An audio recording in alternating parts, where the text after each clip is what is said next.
ave de Minerva só levanta voo ao cair da tarde, dizia um filósofo alemão chamado Hegel. Quero fazer uma saudação especial aqui aos componentes da mesa, é uma alegria ter os senhores aqui presentes, essa representatividade.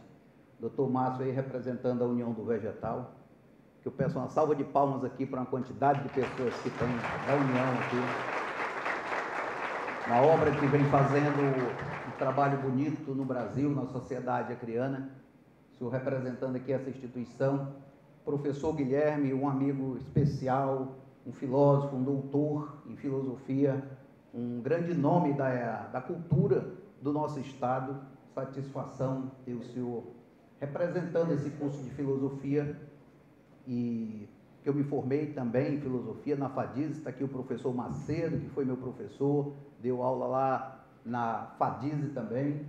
Professor Renan, membro dessa ilustre Academia Acriana de Letras, que tem mais de 80 anos, é a mais antiga instituição cultural do estado do Acre, é a Academia Acriana de Letras, que está aqui presente o professor e hoje presidente, professor Adalberto Queiroz, sucedeu a professora Luísa Galvão Lessa, que é uma doutora em letras, uma tarauacaense, que também ilustra a cultura acriana. Então, a satisfação, professor Renan, prefácio, a sua dedicação, o seu detalhismo, o seu carinho em prefaciar essa obra, em ler a obra, em fazer a correção da obra, toda a sua dedicação em fazer esse trabalho e a sua paciência. Minha gratidão por ser esse competente poeta, esse homem da cultura acriana. Muito obrigado. Tá? Doutora, duas mulheres, né, abrilhantando aqui a mesa. É importante a presença das mulheres nesses eventos, em todos os eventos. São duas pessoas capacitadíssimas, a professora Socorro Rodrigues, vice-presidente da OAB, do qual eu saúdo todas as mulheres aqui presentes. É uma alegria ter as senhoras aqui participando desse evento, que tem dado a sua contribuição, a sua liderança para brilhantar a nossa advocacia acriana. Então, minha saudação à senhora, ao doutor Rodrigo Ayashi, que não pôde estar aqui presente, presidente da OAB. Então, minha gratidão a esse espaço cedido de forma gratuita para que a gente possa realizar esse evento. Doutora Thaís Moura, representante da nossa Abracrim, conhecida nacionalmente pela sua dedicação, é uma advogada, uma tribuna aguerrida do Tribunal do Júri, dedicada à profissão, estudiosa à profissão. Vários advogados criminalistas estão presentes aqui hoje, vários confrades da OAB, que eu sou grato também pela presença de todos os senhores. Então, a senhora brilhanta a nossa advocacia. Doutor Bebeto, como nós chamamos carinhosamente, filho do tradicional advogado, o doutor Irene, Jair Medeiros, né, que é o grande advogado criminalista do nosso estado do Acre, ganhou essa veia combativa do pai dele e que hoje representa tão bem a nossa advocacia criminal, o doutor Adalberto Queiroz, que é o presidente da nossa a Academia Acriana de Letras. E como eu estou feliz em ver essa quantidade de pessoas participando de um lançamento de um livro, que eu sei o quanto é difícil. Está aqui dois defensores públicos, o doutor Gesto e o doutor Moraes ali presentes. Sabe o quanto é difícil, muitas vezes, a gente sair de casa, do conforto do seu lar, para vir para um evento desse. É muito difícil. Principalmente depois da pandemia, o negócio ficou mais difícil ainda. Mais difícil ainda. E ver essas pessoas aqui presentes, eu valorizo muito, de coração, porque eu sei do trabalho, do esforço, desse carinho que os senhores têm por esse trabalho que nós estamos realizando e está aqui presente hoje. Então, valorizo a presença de cada um de vocês prestigiar esse nosso evento. Quero saudar aqui também meu velho amigo de longas datas, Marcos Alexandre, aqui presente, uma pessoa que tem valorizado a cultura, o saber no nosso estado. É uma alegria ter a sua presença aqui, a minha família. Minha sogra está ali do lado dele, a Vânia. Ô, sogra boa essa daí, ô, sogra gente boa. E aqui quero fazer uma saudação especial aqui à minha companheira Neidiane, Muitas coisas que eu falo aqui, muitas coisas que eu escrevo, tem, e muitas coisas o dedo dela, a opinião dela. E ela diz assim, por que tu não cita meu nome lá? Eu digo, porque se eu for estar citando toda vez, foi minha esposa que disse isso, aí o negócio fica meio complicado. E ela tem organizado esse evento, me auxiliado, muito grato, a Letícia, o Danton fazendo aqui, às vezes de mestre de cerimônia, o Alexandre fazendo essa leitura, é uma alegria para nós. Não vou citar o nome aqui de todos vocês, porque eu sei que eu conheço todos os senhores. Se eu for citar o nome de todos aqui, é mais de meia hora fazendo as citações. Mas sinta a minha gratidão, a gratidão a cada um, um abraço que eu quero dar em cada pessoa, né? Se fez recentemente o Denis, doutor Denis, até publicou na Escola de Atenas, uma pesquisa dizendo que 84% das pessoas adultas este ano não compraram um livro. 84% dos adultos do Brasil no último ano não compraram um livro. Então, hoje, os adultos estão tendo essa oportunidade de comprar um livro, de sair dessa estatística, melhorar essa estatística, né? É a oportunidade que nós temos, tá? Eu quero falar um pouco dos senhores, dessa obra aqui. Esta obra tem muitas mãos. Tem um pensador americano que eu gosto de ler há muito tempo, chamado Napoleon Hill. Ele tem um livro intitulado As Leis do Triunfo. E uma das leis que leva um homem a vencer na vida é uma lei que ele intitulou Mastermind. A capacidade de aproveitar o conhecimento dos outros para fazer um trabalho. E esses dias eu fui para o Jordão e fui refletindo lá no avião. Digo, minha nossa, vou fazer um júri do Jordão.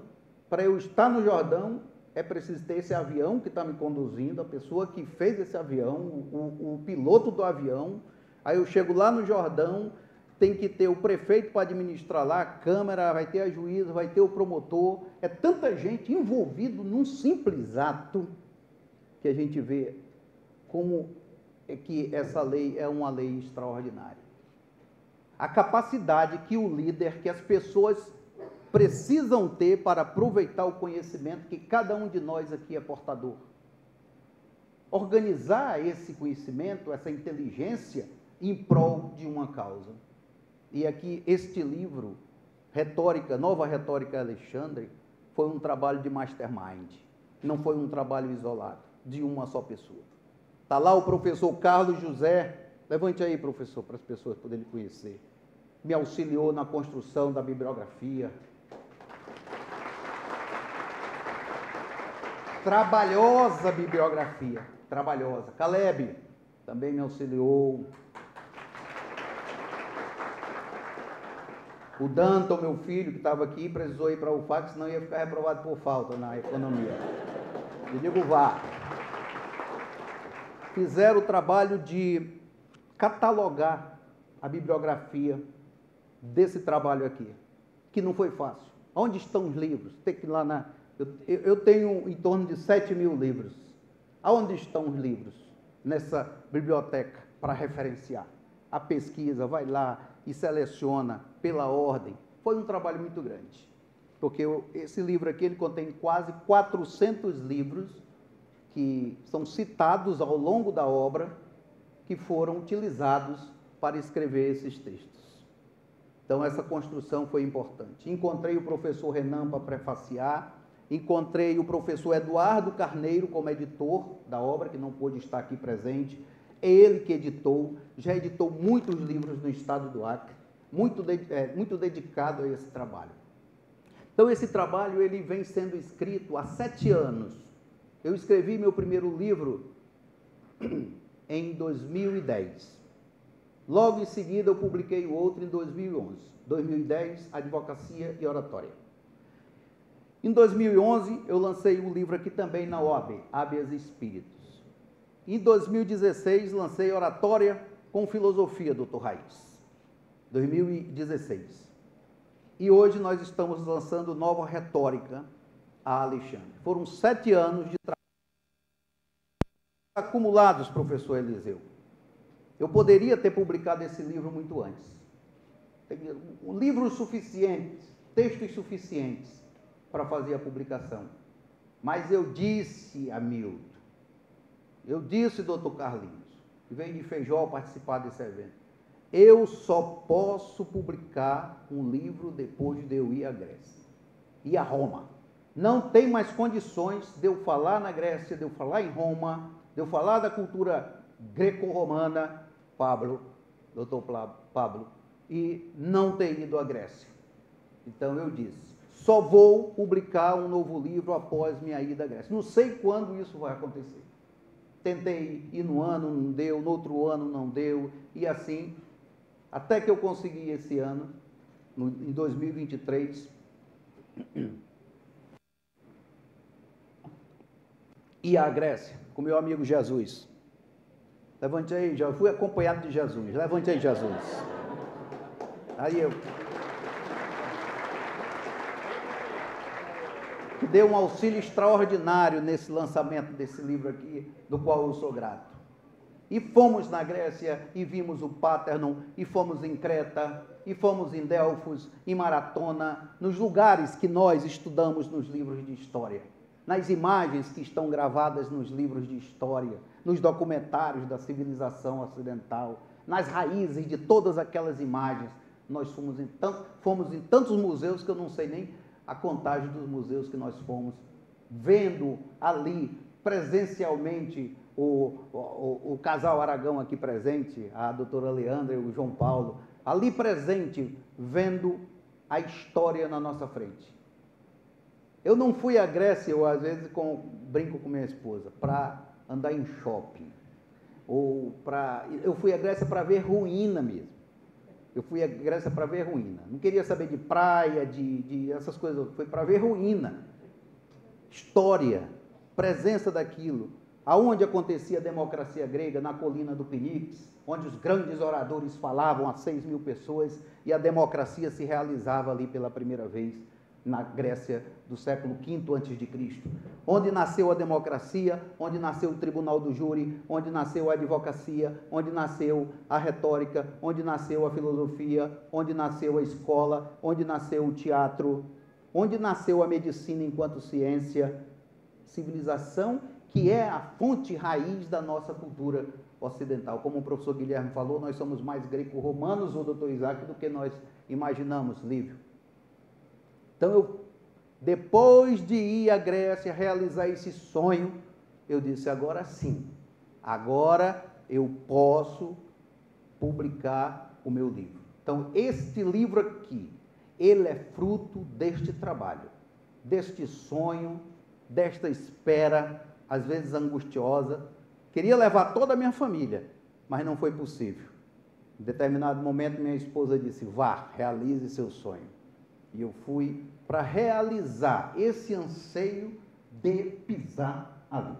Muitas vezes eu nem pensava que um dia eu ia conseguir, pelas dificuldades que às vezes eu via surgir na minha frente, de trabalho, de condições financeiras, de responsabilidades. Mas tudo clareou de repente e deu para eu realizar esse sonho, que para mim foi importante. Muitas outras pessoas podem encontrar maior facilidade para ir lá na Europa, e na França, e lá na Itália, e não sei aonde, mas eu não encontrei essa facilidade toda, porque eu precisava ter meus recursos próprios para ir realizar meu sonho. Então, para mim, isso foi fundamental, porque está ligado a esse trabalho aqui. É uma fundamentação do meu trabalho, é uma base para a realização do meu trabalho. E esse livro...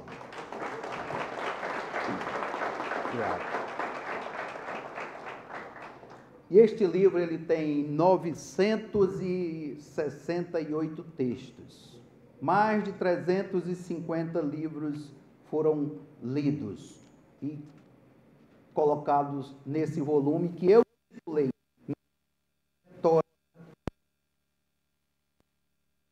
Esse título eu já tenho desde 2016 comigo.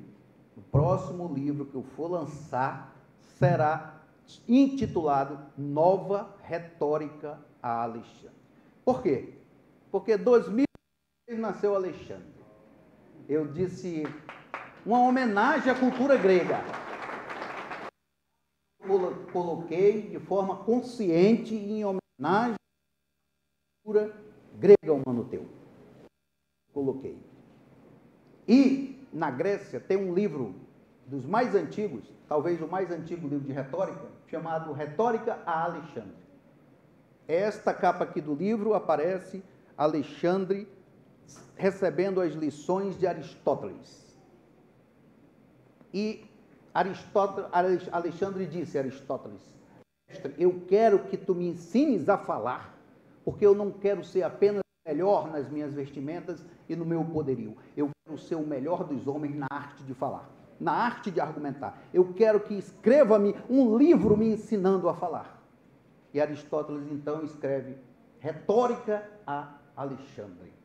É um extraordinário livro, tem um simpósio da Escola de Atenas só sobre esse livro no canal do YouTube, onde, professor Gesso, ele diz: Alexandre, guia-te pela razão, compromete-te com o logos, com a razão. É a razão e a tua reputação que te vai fazer um homem, um líder, um político, um estadista, um homem de grande porte na cultura grega. Então, também,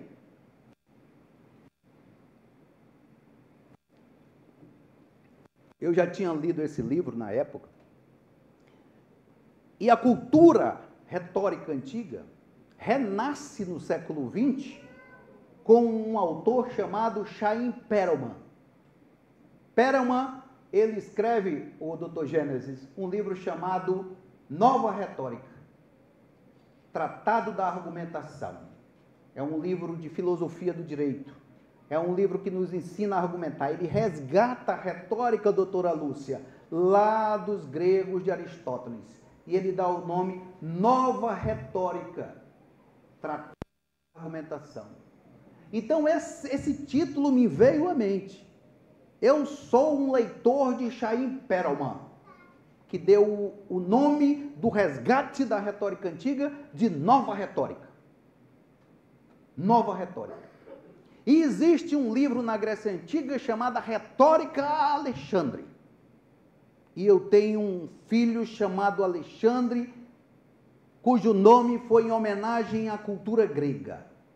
Então, a forma que me apresentou o título do livro foi esse: Nova Retórica a Alexandre. Nova retórica da retórica renascida com Chaim Perelman. E é uma nova retórica também, porque este livro se filia à retórica dos gregos, se filia à filosofia dos gregos, se filia à cultura dos gregos. Eu sou um estudioso da retórica, mais do que do direito, mais do que da história. Eu sou formado em história, eu sou formado em direito, em filosofia. Mas dessas disciplinas, eu dedico grande parte da minha vida ao estudo da retórica. A retórica é o meu saber, a retórica é a minha ciência, a retórica é a disciplina do meu espírito. E a retórica foi a ciência e a arte mais importante da cultura grega durante mais de 1000 anos. Na Grécia e em Roma, o curso superior equivalia ao homem formado em retórica. Era a cultura superior do advogado, era a cultura superior do político, do estadista, do dramaturgo, era a formação na arte retórica. Os gregos conseguiram perceber o que há de especial nesta disciplina. E que, por 1000 anos, tanto na Grécia quanto em Roma, a arte retórica era a disciplina superior. Mais superior do que a própria filosofia. E durante a Idade Média, a retórica continuou brilhando dentro da igreja, através do trivium, a gramática, a retórica e a dialética. No século XIX, a retórica deu uma sumida na história. mas no século XX ela renasce com Chaim Perman. E ela renasce no Brasil com vários estudiosos, e eu tenho essa alegria de aqui no coração da Amazônia, no estado do Acre, distante dos grandes centros, nós temos uma escola chamada Escola de Atenas, que estuda retórica clássica e tem se tornado uma referência para São Paulo, para o Rio de Janeiro, para o Rio Grande do Sul, para as pessoas que acompanham o nosso trabalho de resgate da cultura clássica, no estado do Acre. No estado do Acre. Para nós é uma satisfação ver isso. Isso existe no Acre, né? O Acre já nem existe, ainda mais uma escola de Atenas dentro do Acre. Aí é que a dúvida tem mais, mas esse trabalho, quantas pessoas aqui não fazem parte, assistiram aos nossos simpósios, tem os simpósios publicados no canal da nossa escola, Lívio. Então, eu faço desta disciplina o meu saber fundamental. Pela arte retórica, o jovem desenvolve capacidade de pensar, desenvolve a arte política, Marcos Alexandre, porque ele é preciso lidar com as pessoas, com o seu público, com o seu auditório. É uma arte política e diplomática por excelência. E desenvolve a capacidade psicológica, desenvolve a capacidade filosófica, política, moral, porque para falar bem se exige ética. Aristóteles já dizia, Hussein, patos, logos e ethos, exige ética. Sem ética não há orador verdadeiramente. É preciso ter o ethos, a ética, o patos, saber mover a paixão do auditório, e também o logos, a racionalidade. Então, a retórica é uma disciplina que o jovem só tem a ganhar, a se desenvolver, a crescer culturalmente. É incrível a quantidade de saberes que a retórica desperta no ser humano. Existiam exercícios de retórica na antiguidade chamado proginasmata, exercícios prévios para o homem falar bem. Não é a pessoa chegar e querer falar bem sem conteúdo, sem saber, sem leitura, sem cultura, sem erudição. O homem que tomava a palavra na Grécia e em Roma tinha que ser, antes de tudo, um homem erudito. Erudito é uma palavra bonita, uma palavra que significa não rude. Era um homem trabalhado, era um homem cultivado na leitura, no saber. Ele tinha que passar por esses exercícios para tomar a palavra na polis, nos tribunais, na política e brilhar. Que a retórica era uma arte do sucesso. A retórica preparava o jovem para o sucesso. E essa retórica, como eu falei, ela desenvolvia naqueles jovens todas as capacidades que eles precisavam para se dar bem e ter sucesso na vida. Então, esses exercícios, chamados proginasmata, são coisas magníficas. Um desses exercícios, simples, chamava o aluno e dizia um provérbio, uma sentença. A ave de Minerva só levanta voo ao cair da tarde. Venha na frente e desenvolva a sua compreensão sobre esta frase. Ou muitas vezes ele falava uma fábula e pedia para que o aluno recontasse com suas próprias palavras aquelas fábulas. Ou pedia para que o aluno fizesse um relato e uma descrição de uma cidade, descrição de um julgamento, para que ele pudesse ir adquirindo talento narrativo, talento descritivo. Eram os exercícios de retóricas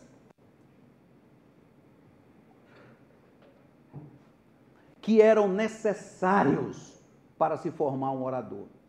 Não é pesquisa de Google. Vou ver aqui no Google o que é retórica. O que é retórica no chat GPT? Aí vai estar lá o que é retórica. Não é assim. Protágoras já dizia, a educação só se enraiza, só germina no homem quando se enraiza na alma. Educação que não se enraiza na alma não é educação. É uma mera informação. Uma coisa Google, uma notícia do WhatsApp, uma notícia do Instagram, dá a sensação de saber muito. O que é que eu não sou anti-tecnologia, o que é que eu vou fazer lá no chat GPT lá e perguntar o que é retórica? O que é que eu vou aprender, professor, com isso, sem fonte, sem cultura? Se eu leio uma tese de retórica de doutorado, vamos dizer, do programa de pós-graduação da USP, eu posso confiar no trabalho daquele do profissional, da investigação, da leitura, das citações, das fontes, da responsabilidade da universidade. Claro, como uma fonte preliminar, alguma coisa nesse sentido é importante. Mas o orador, o retor, o advogado, o homem que quer se propor a ser um grande orador, ele tem que ter cultura sólida contra tudo isso que está acontecendo atualmente. É difícil ler um livro, é difícil se concentrar na cultura, é difícil formar um jovem, é difícil tirar uma criança do WhatsApp, é difícil salvar um jovem desse mundo das tecnologias. Mas este evento, este trabalho que nós fazemos é uma resistência cultural, é uma resistência pedagógica, que aqui nesse livro aqui, não é porque eu escrevi, mas era um livro que eu gostaria de encontrar caso eu não fosse um escritor, por causa da quantidade de livros de retórica pesquisados da Grécia, de Roma, da Idade Média, de todos os tempos. Eu só lamento não ser um livro perfeito. A única lamentação que eu tenho é não ser um livro perfeito. É olhar para ele e ver que muitas coisas poderiam ser melhores. É como um arquiteto que constrói um edifício e todo mundo elogia e diz, mas ele, no fundo, ele sabe que tem uma falha ali, ele poderia ser melhor lá, ele poderia ter feito melhor assim. Então, a minha situação ao ver esse livro é só isso. É lamentar que ele não seja perfeito. E a perfeição, muitas vezes, não é deste mundo, como já diziam. Mas é por isso que existe a segunda edição, existe a terceira edição, existe a quarta edição, até a gente chegar no próximo da perfeição. Então, já concluindo, meus amigos, o objetivo dessa obra é dizer, para todos, mas principalmente para os jovens, professora Elândia, a senhora que conduz uma escola, a AME, praticamente aqui no estado do Acre, é dizer que vale a pena estudar, vale a pena voltar aos livros. Alguns países da Escandinávia, alguns países nórdicos, estão deixando os celulares, Marcos Alexandre, e voltando aos livros. O jovem, o estudante, voltar aos livros. Nós estamos falando aqui dos países mais desenvolvidos do mundo, o que mostra a importância da leitura fora da tela de um computador, a importância da leitura de um livro, de um texto escrito, físico. É um debate que nós precisamos fazer, porque a tecnologia destruiu jornais, destruiu muitos panfletos aí, hoje quase tudo é digital, mas os livros não. Os livros continuam a ser publicados, os livros continuam a ter ainda a sua importância. Então, é dizer que vale a pena a cultura, vale a pena a erudição, vale a pena a educação, o estudo. Como dizia Hegel, a retórica só desabrocha num espírito bem formado. É preciso de livro, é preciso de cultura, é preciso de dedicação. Uma certa vez um estagiário chegou para mim, doutor, o senhor me ensina a falar bem em 7 meses? Eu digo, talvez em 7 anos. Ele queria 7 meses. Quintiliano dizia, o trabalho do orador começa no berço e termina no túmulo. Do berço ao túmulo. Ele dizia. Então, enquanto houver vida, enquanto houver condições, o orador tem que estar lendo, se aperfeiçoando, se capacitando para servir melhor a polis. Então, a retórica só desabrocha no espírito bem formado.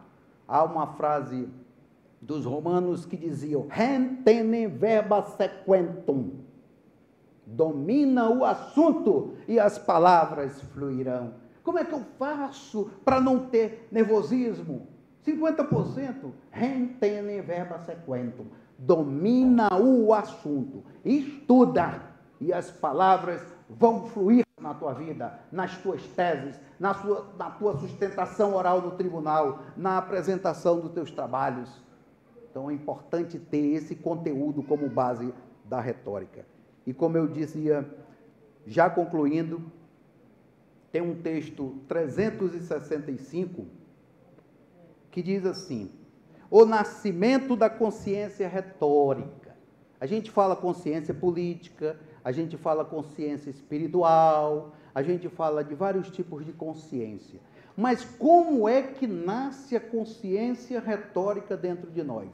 Um autor chamado George Kennedy, num livro intitulado Uma Nova História da Retórica Clássica, ele diz que a consciência retórica começa a nascer em cada pessoa quando ele começa, primeiro, a argumentação ela é mais racional, ela tem mais exame, ela tem mais bom senso, ela pondera, ela examina, está certo, é isso mesmo, é justo. Quando a pessoa começa a ter esse tipo de comportamento no seu dia a dia, começa a ter sinais de que naquela pessoa nasce começa a nascer uma consciência retórica. Aí ele diz, segundo, o discurso desta pessoa começa a ter mais ordem, professor Wellington, introdução, desenvolvimento, conclusão, não é algo caótico. Quando ele defende a sua opinião, seja em que lugar for, o discurso começa a ter início, meio e fim. Pé e cabeça, como se diz no ditado popular. Terceiro, cresce a percepção da estética discursiva. Ele já não discursa de qualquer jeito. Ele já sabe que pelas suas palavras, o belo, o bonito, o elegante, ele pode fluir pelas suas próprias palavras. Então, ele começa a ter cuidado com suas palavras para que elas possam expressar estética, possam expressar beleza. Quarto, aumenta a atenção para o uso preciso e responsável das palavras. Ele não é mais um irresponsável, doutor Márcio, com as palavras.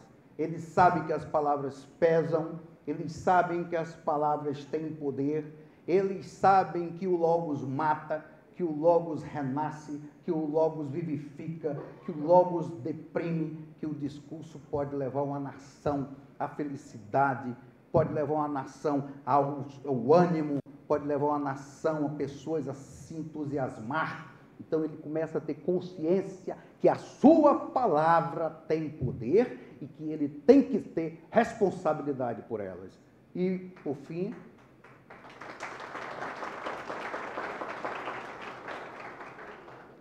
fim, evolui o gosto para aprender retórica. O que podemos chamar oratória? Eu prefiro chamar retórica, era como os gregos chamavam. Ele começa a se interessar, poxa, tudo isso eu preciso buscar fontes. Ele começa a ler livros de retórica, ele começa a procurar pessoas que ensinam retórica, ele começa a querer se aperfeiçoar o seu discurso lá na sua empresa, lá no seu teatro. O Leonel aqui é um teatrólogo, sabe disso, da expressividade, da importância de tudo isso.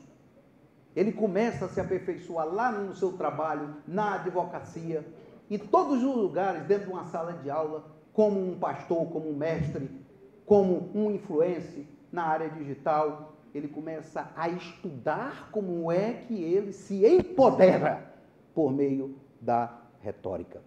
Então, como eu disse no final, a ave de Minerva só levanta voo ao cair da tarde. Ave de Minerva, ave. Minerva era como os romanos chamavam Atena, deusa da sabedoria. E Atena tinha uma ave, símbolo dela, que era a coruja, que é o símbolo de muitos cursos, porque a coruja tem um olhar bonito, amplo, vigilante, noturno, que enxerga que capta as obscuridades e consegue perceber a luz, a vigilância. É o símbolo da sabedoria. A ave de Minerva só levanta voo ao cair da tarde. O que é esse só levanta voo ao cair da tarde? Muitas vezes a gente precisa viver, a gente precisa ter experiência, a gente precisa crescer, precisamos muitas vezes passar por dificuldades, precisamos muitas vezes passar por algumas experiências cruéis da vida, para que esta árvore da sabedoria, ela alce voo. Essa experiência de vida, de cultura, de saber, é que vai fazer com que cada ave que está dentro de nós, essa ave da sabedoria, essa ave da cultura, possa levantar voo. Mas a retórica, a filosofia, as boas relações humanas, a boa política, tudo que de bom floresce numa sociedade, só levanta ao cair da tarde. Com leitura, com cultura, com saber, com dedicação. É assim que essa ave da sabedoria possa levantar voo. E este é o meu desejo. Não estou ainda, talvez, no cair da tarde. Tenho muito ainda pela frente. Hoje, olhando para mim há 5 anos, há 10 anos, eu vejo tanto que eu já cresci. Daqui 5, 10 anos, eu vou perceber como eu era um tanto imaturo, ainda hoje que eu estou falando, porque esse cair da tarde, ele sempre se aprofunda na nossa vida, no nosso espírito e na nossa cultura. É o que eu desejo, que a árvore da sabedoria floresça, a árvore de Minerva, dentro de cada um de nós. Um forte abraço a todos vocês.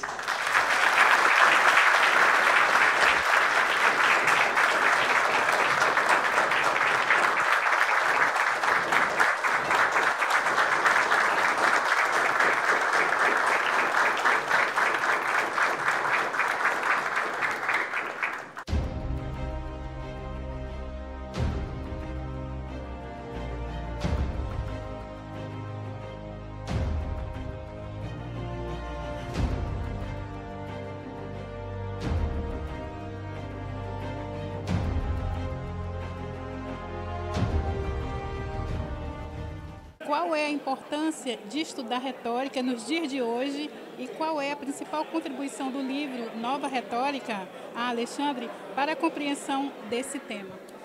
Olha, a retórica ela é importante em todos os tempos da humanidade, desde quando surgiu na Grécia, passando por todos os períodos da história.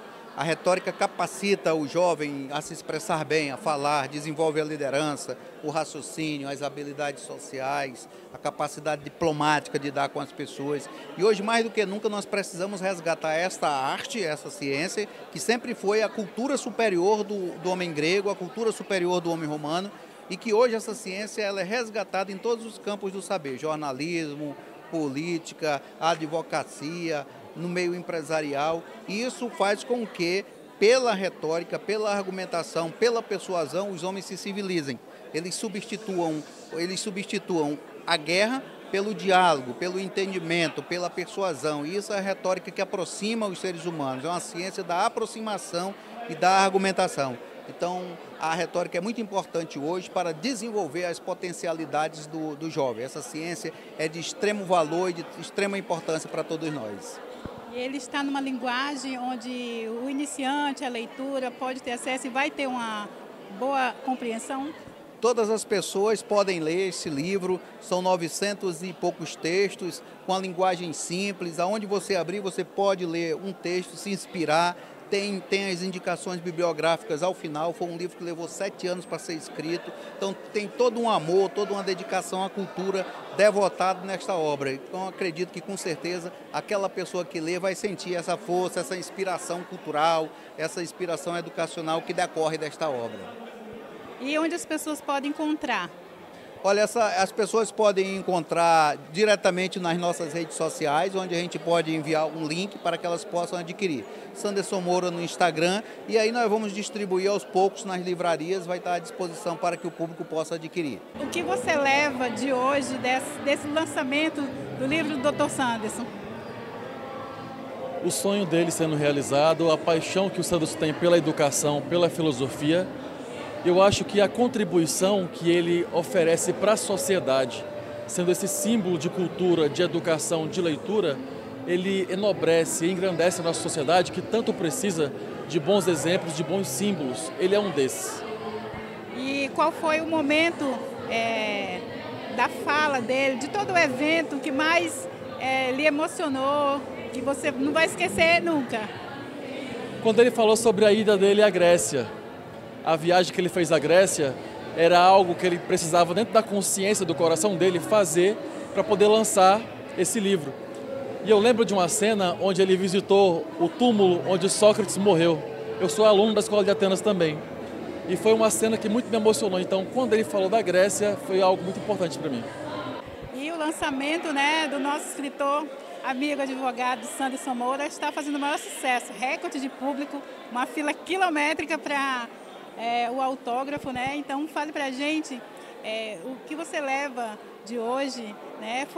É também um dos participantes do livro, né? Conta para a gente aí um pouquinho de como foi contribuir com a obra. Contribuir com o trabalho do Sanderson Moura é algo que primeiramente, algo que muito nos honra, né? Na verdade, uma contribuição modesta, né? Eu colaborei com a parte mais técnicas, assim, com questões de referências bibliográficas. Foi mais nesse sentido, algo que muito me honra poder fazer parte dessa obra que vem auxiliando, colaborando para a cultura, para a educação acriana. E está aqui esse momento, né, fazendo parte desse momento do lançamento, é algo que muito nos alegra, porque é uma obra, realmente uma obra grandiosa, uma obra que vem colaborando para a educação, para a filosofia, para a cultura acriana. Algo que é para toda a posteridade. É um livro que ele é atemporal. O que o Sanderson escreve nesse livro e serve hoje, daqui a 10 anos, 20 anos, 50 anos, ele continua tendo a mesma serventia. É um livro voltado para quem ama a leitura, é um livro voltado para quem gosta de ler, é um livro voltado para quem tem amor por esse produto que não vai sair de moda. Durante muito tempo as pessoas acharam que com o advento da internet os livros físicos deixariam de ter o seu papel e não vão deixar de ter. Então, está aqui nesse momento, sentir uma imensa e profunda alegria de saber que Sanderson Moura, essa pessoa tão especial, esse escritor, esse filósofo, esse advogado, esse reitor, ele vem contribuindo para o crescimento, para a evolução da sociedade acriana. Então, sabemos que essa é a 4ª obra dele, né? Qual a mensagem que você gostaria que ele soubesse de motivação para que não pare, né? E continue escrevendo? O que eu posso dizer para o Sanderson Moura é que ele é um professor, ele sabe disso. Eu tenho aprendido muito com ele, ele é o criador da Escola de Atenas e eu sou um desses membros da Escola de Atenas que estou desde o primeiro momento, no primeiro simpósio, como nós chamamos nossos encontros na Escola de Atenas, eu estou presente. Então, que não pare porque a educação, embora muitas vezes pareça que está de escanteio, que está no canto, mas fazer educação, colaborar para o crescimento de um povo, colaborar para o crescimento de uma nação é algo que transcende qualquer coisa que você possa pensar, qualquer coisa que você possa imaginar. Então a minha mensagem é que continue, porque como você disse, é a 4ª obra e eu sei que pelo potencial do Sanderson Moura vem muito mais por aí.